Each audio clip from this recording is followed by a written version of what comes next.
dan saling mengasihi seperti itu.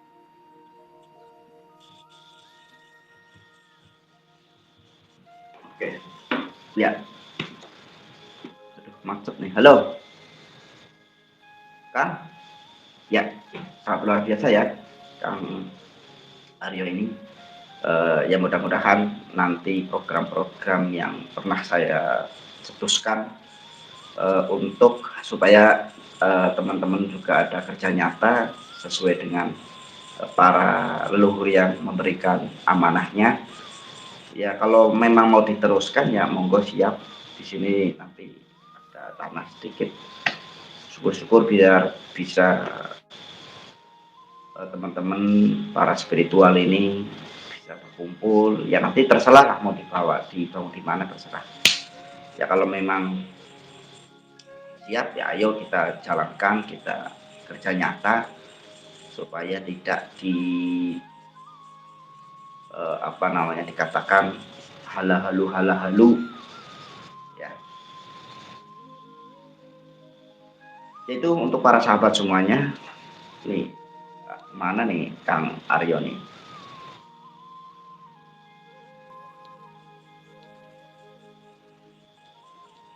Itu ya.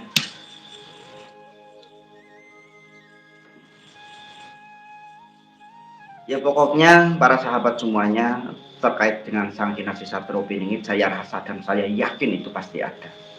Ya, apakah saat ini sudah ada? Pasti sudah ada. Karena memang untuk secara nyatanya sesuai dengan tanda-tanda alam ya Satrio Piningit ini sebenarnya sudah lahir, sudah mungkin sudah dewasa, bukan anak kecil lagi.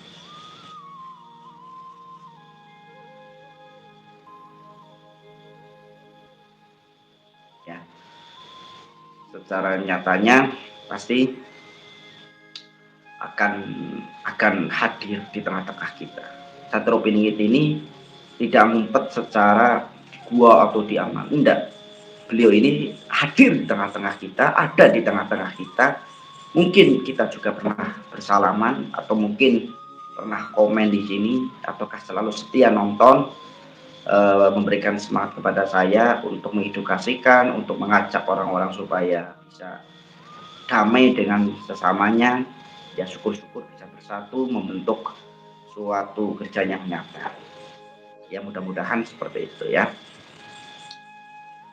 Ya pada intinya Prabu Joyoboyo ini apa yang dikatakan itu bukan omong belaka ya, tetapi dalam penelitian-penelitian ilmiah walaupun mereka itu gengsi mengakui apa yang dikatakan oleh Prabu Joyoboyo itu adalah suatu kebenaran, itu gengsi mengakui apa yang dikatakan Prabu Joyoboyo itu benar, gengsi sekali. Kenapa gengsi? Karena jauh di zaman peradaban kuno ya, jauh di peradaban kuno itu kok bisa ngerti loh, nanti ada pesawat, nanti ada mobil ya. Ya, Prabu Joyoboyo ini udah tahu, udah mengetahui tentang kondisi Nusantara yang nanti banyak orang korupsi, ternyata benar. Dulu nggak ada, zaman dulu korupsi itu kan sekitar tahun 2000, tahun 2000-an lah baru banyak orang korupsi ya, makan duit rakyat yang memanfaatkan pejabatnya, jabatannya. Itu yang orang-orang kurang ajar itu sebenarnya. Itu.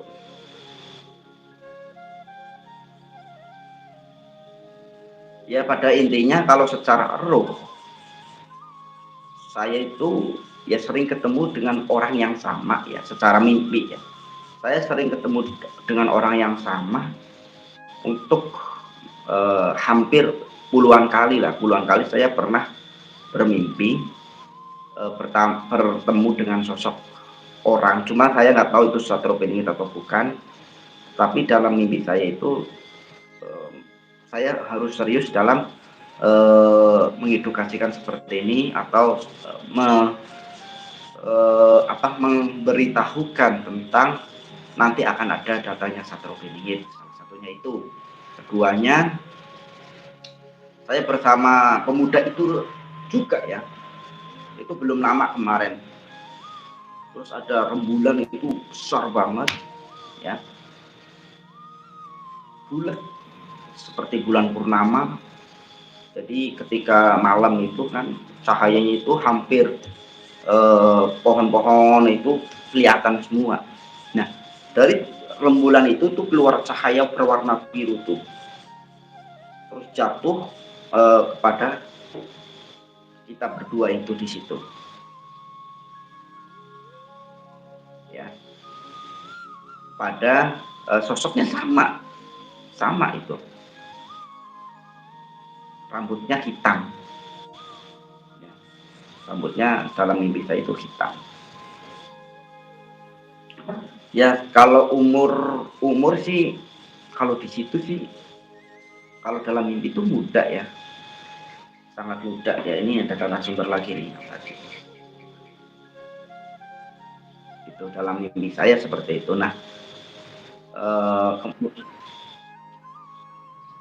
mana nih Kang tadi Kang? Habis kota, Kang. Aduh, itu kalau live saya itu 2 hari itu hampir 70.000 itu kalau live.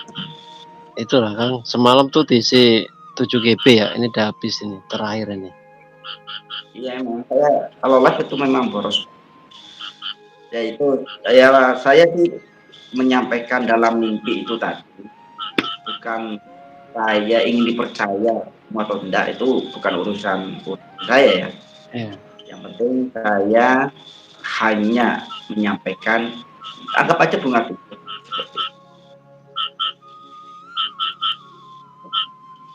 Anggap aja bunga tidur. Kalau saya mah orangnya dipercaya syukur enggak ya enggak.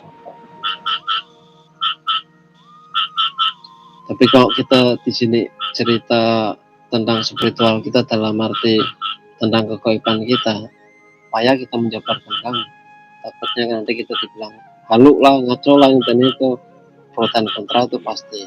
Tapi ya udah, anggap saja ya kita ini lagi menghayal gitu, udah gitu ya, Kang.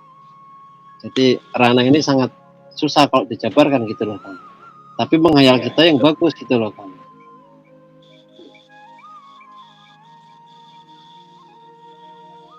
Jadi gimana katanya, Kang? Ya itu tadi saya menceritakan kalau saya tuh kemarin yang terakhir ini sekitar pas malam lebaran kayak nggak salah itu ya bermimpi. Padahal saya itu kan jarang banget tidur ya kalau malam. Paling sebentar itu paling 5 menit, 10 menit itu pasti bangun. Nah, dalam apa namanya mimpi saya ada salah satu pemuda, ya, mungkin tingginya sama saya sedikit tinggi yang dalam mimpi saya itu. Dia ganteng sih emang, bersih, kulitnya putih bercahaya. Nah, saya diajak di tengah-tengah kayak sawah itu, cuma posisinya itu bukan ada padi-padinya ya, maksudnya kayak musim Tanah kemarau. kosong gitu. Ya, tetapi di situ ada bulan purnama. Saya dikasih tahu tuh, lihat bulannya, saya melihat tuh, masih ingat tuh. Itu saya melihat tiba-tiba ada cahaya biru tuh, apa namanya, bagus tuh. Iya. Terus dia ini ngatain apa ya? Ya udah kamu mengatakan ke saya lah sesuatu kepada saya. Nah saya sih anggap aja itu hanya mimpi bunga tidur aja. Bunga tidur. Tapi pemuda itu sering sekali tuh mendatangi mimpi saya gitu loh. Bukan hanya satu malam itu, enggak. Hampir puluhan kali itu orang yang sama. Sampai saya hafal mukanya itu, sangat hafal di dalam mimpi ya. Beliau itu sangat bercahaya ya. Nah, maksudnya cahayanya itu masih bisa terdeteksi dengan paham mukanya itu loh. Kalau waktu yang mimpi yang itu kan pernah ada yang sama sekali tidak bisa dikenali wajahnya. Karena itu kita ibaratkan melihat senter itu. Kita disenterin, kita kan nggak mampu melihat lampunya ya atau boklangnya itu itu poklam ibarataken kabel poklam kan ada tuh. Ya, Nah, ibarat itu wajah itu nggak bisa kalau yang pernah mengikuti salah satu itu.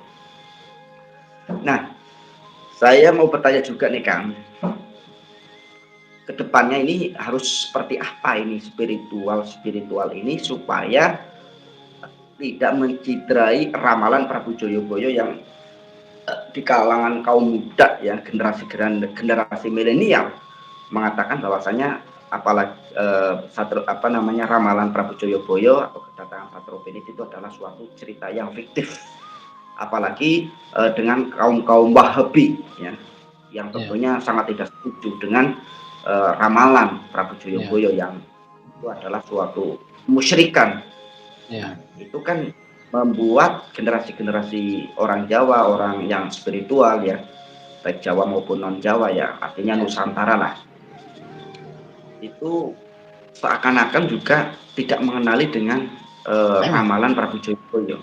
Tapi kalau kita tidak egois, kita tidak malu mengakuinya ya, contoh ramalan Prabu Joyoboyo yang terbukti ya sekarang, nggak usah jauh-jauh lah. Besok kalau sudah ada kuda tanpa kereta itu mendekati. Nah sekarang itu kan ada tuh kuda tanpa kereta, artinya adalah mobil.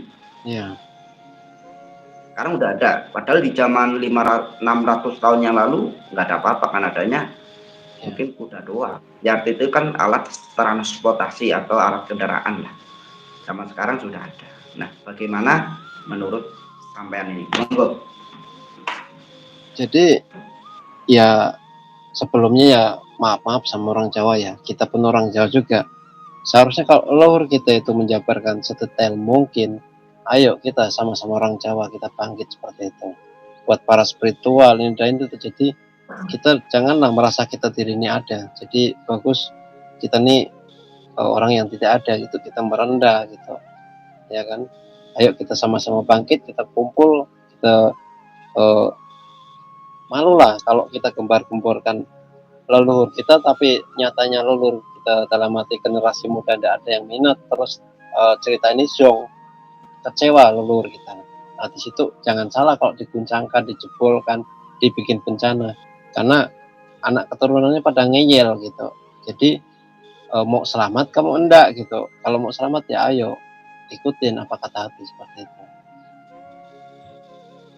itu khusus orang Jawa. Jadi Jawa digerakkan dulu, nanti dengan sendirinya nanti kan Jawa-Jawa ini kan banyak nih yang lari ke sana sini, ya udah nanti dengan sendirinya mereka akan mengikuti sistem apa yang kita terapkan, seperti itu.